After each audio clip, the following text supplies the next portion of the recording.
Thiago. Tenho Opa, então peraí, atenção. Para o Esquece palpitômetro. Novidades sobre Dudu. Quem for, de repente, postar, falar alguma coisa em outras casas aí, dê um crédito ao Thiago. Chegou ao Cruzeiro duas consultas de Botafogo e Santos, de fato, que é o que você tinha me perguntado, pedido para olhar. E existe o interesse desses dois clubes em contar realmente com o Dudu. O ponto importante é, acabei de conversar novamente com a pessoa do staff do Dudu e, de acordo com essa pessoa, para que ele saia do Cruzeiro, não seria bem assim. Ele gostaria de receber o valor restante do contrato, que está na casa ali de entre 60 e 70 milhões de reais. Não vai. E sobre o Santos foi um time que tentou, antes do Cruzeiro contratá-lo, a contratação dele ao fim da temporada passada. Quem trouxe resolva. Esse é o ponto. Sabe o que é o problema, Elton? Não que eu trate como problema, mas a Lei Pelé hoje, ela respalda o jogador. Se o Cruzeiro falar assim, eu não quero mais você, Dudu, vou rescindir o contrato no lateral, o Cruzeiro vai ter que pagar o restante do contrato. É o que diz a lei. O grande problema é esse. O grande ponto, o grande problema é esse. Um contrato amarrado muito mal feito, gente. Pensando na idade, pensando no que o Dudu vinha fazendo no Palmeiras, eu acho que o contrato... Agora vira profeta do acontecido, né? Mas a gente comentou sobre isso. É muito tempo de contrato pro Dudu, cara. Dá pra descobrir através dessa multa aí qual é o salário dele? Não, é da minha conta, não. Dá, é só dividir. Você divide pelo restante do contrato. Então tá quanto aí? É porque a gente... 1,5 milhão. Gente, 1,5 milhão. Falaram, quando ele voltou, que as condições... Fui enganado. Eu fui enganado. Me falaram também. Eu fui enganado. Porque me disseram que quando, da primeira vez que o negócio era 2,2, que ele voltaria ganhando menos da metade do que ele tinha no Palmeiras. Então, peraí, então fui enganado. Eu ganhava 2 no Palmeiras. Eu também. Você também foi enganado? Também fui. Pois é. Aquela primeira tentativa do Cruzeiro, ele chegaria aqui para ganhar 2,2. Seria o mesmo valor do Palmeiras. 2,2. Escandaloso também, né? Mas eu acho que entra aquelas coisinhas que sempre você fala. É o salário, aí tem mais um pra cá, um pra lá, pra cá, pra lá. Isso considera imagem. Tempo pra mais nada. A minha posição em relação a esse tipo de situação. Eu sou aquele tipo de cara que eu não vou pagar a multa do Dudu e vou decretar como gestor, e aí não passa pelo Leonardo Jardim, eu sou o Pedrinho, o dinheiro é meu. Então é o seguinte, o Dudu vai treinar em separado, 2 períodos por dia, vai bater cartão, eu vou controlar o sono dele, porque eu vou dar o relógio, porque um atleta precisa estar controlado. O Dudu vai treinar 2 períodos por dia, vai concentrar, tudo separado do grupo. Vai concentrar, vai jogar as partidas junto com o Sub-20, vai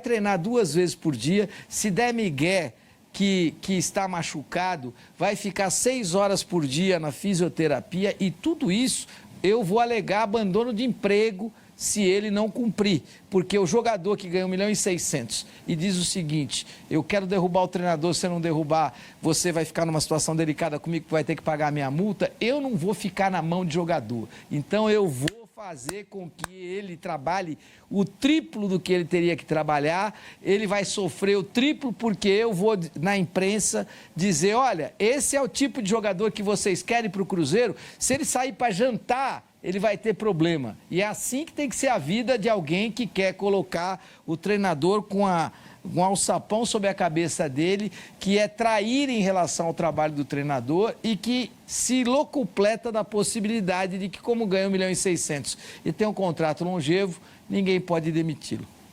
Então, eu acho que o problema está no contrato.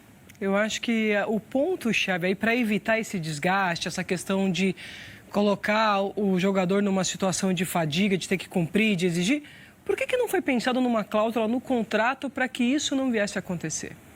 Eu acho que esse é o ponto. Quando a gente fala de gestão, de planejamento estratégico, na execução de um contrato que envolve grandes valores, tem que ser bom, para ambas as partes. Então, agora, quando você se coloca na mão do atleta, você se vê exposto numa situação como essa. Tudo se resolveria no contrato. Os clubes estão nas mãos dos atletas. Por quê? Porque os clubes são incompetentes.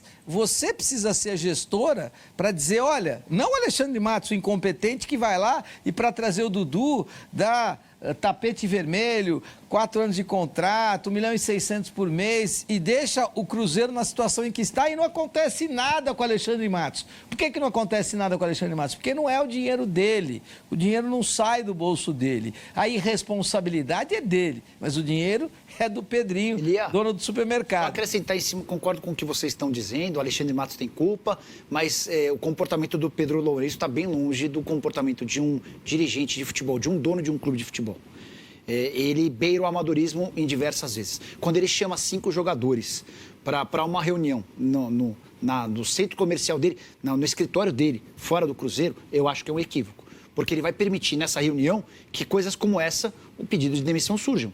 Não é o dono da SAF do clube quem tem que debater isso. Ele tem funcionários para discutirem isso. Segundo ponto, achei a imagem de ontem que circulou absolutamente ridícula e fora de um contexto. O Pedro Lourenço foi perguntado por um torcedor o que seria feito com o Dudu. E ele faz assim, como que tá vazando. Tá vazando. Não é comportamento para um dono de clube. Não é porque você desvaloriza o seu atleta, você não joga a favor. Eu acho que o Pedro Lourenço é super importante dentro da história do clube. Já investiu mais de 250 milhões de reais, além do dinheiro que ele investiu para a compra do Cruzeiro. Não fosse ele em outros momentos, o Cruzeiro teria se afundado ainda mais. Mas uma coisa é você ser torcedor, outra coisa é você ser dirigente. Quando você veste a pele do dirigente, você precisa se distanciar do torcedor. Então, Nicola, eu concordo com você. Primeiro, ele falhou no gesto, isso não deve ser feito. Sobre conversar com o elenco, ele é proprietário do time, ele tem essa abertura.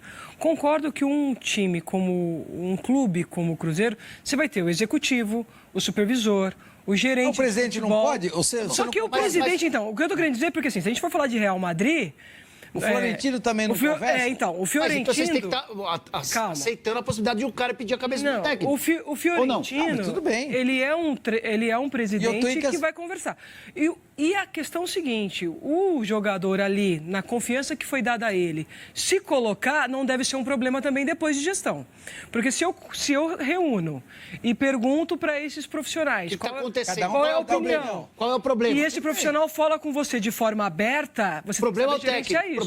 Mas ele guardou. Agora, o Pedro, não estou defendendo o Pedro. A partir do momento que essa informação vaza, cabe a ele gerir também isso. Que ele tem que controlar a crise. Ele tem que gerir o treinador e tem que gerir o atleta. Mas você concorda que a minha questão é o seguinte: o treinador resolveu afastar o Dudu. Eu vou chegar para o treinador daqui a uma semana e falar: olha, você tem todo o direito de querer afastá-lo. Nós vamos colocar ele para treinar em separado, eu vou fazer ele treinar 2 períodos, eu vou botar o cartão para ele. Só que, só para completar, ele vai ter que entender o seguinte, que se ninguém comprar o Dudu, eu vou ter que reintegrar o Dudu. E você vai usá-lo se quiser ou não. Então, e acabou, porque ele é ativo do clube. Então, mas Tu pode deixar o Cruzeiro e reforçar gigante carioca da Série A.